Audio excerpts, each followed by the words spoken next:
My name's PK, Paul Kim. I'm a preacher's kid. Grew up in Burbank, California. I was one of the only Asian kids. And year 2000, started a show called Kollaboration in Koreatown. And just trying to get as many Korean Americans and Asian Americans on stage. I'm the last of 5 kids, and then my dad's a preacher, and my oldest brother's a preacher, and then my sister married a preacher, and my older brother's a lawyer.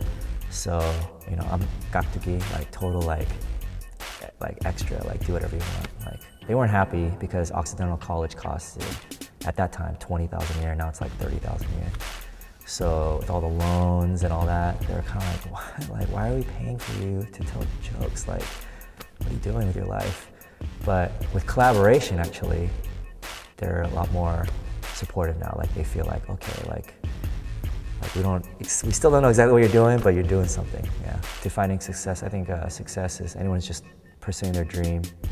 So yeah, just going for the dream right now. I feel very blessed. But no, definitely you don't have to make fun of Asians to be successful. Like, I think a lot of Asian comedians start out that way, and I started out that way, and I'm trying to get away from that. What I've been learning the most is just don't be afraid, just don't be chicken. Just the comics that I've seen that have grown the fastest, like Dane Cook, Dave Chappelle, and Joe Coy, like, even when a joke doesn't work, they don't care. Like, they just keep putting it out there.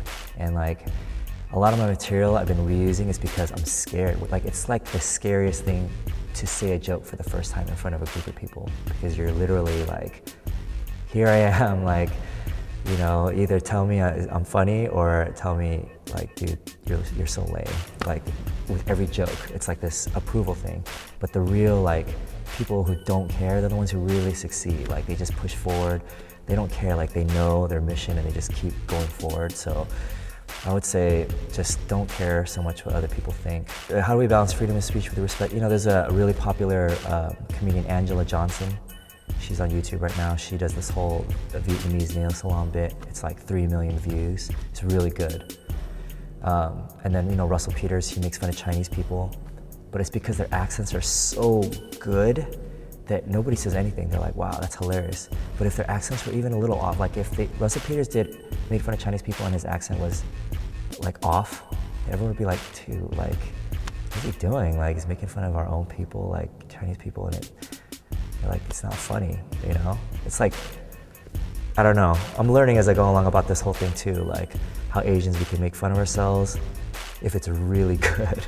If your joke is really good, your accent is really good, then it's like, yeah, you're on another level. But then if you try to do it and it doesn't work, then you're like, I don't know, it's not the same. Ever since I was young, I wanted to do stand-up comedy. Like, the first time I saw Eddie Murphy, Delirious, he's 22 years old. He was doing it in front of 15,000 people, and just one person with a mic can move that many people, can make a whole room full of people just forget about their problems and just connect, break down racial barriers, think about issues. To me, it's the most beautiful, raw art form. It's like you're completely vulnerable, and sometimes a joke doesn't work, and it's like the most painful thing.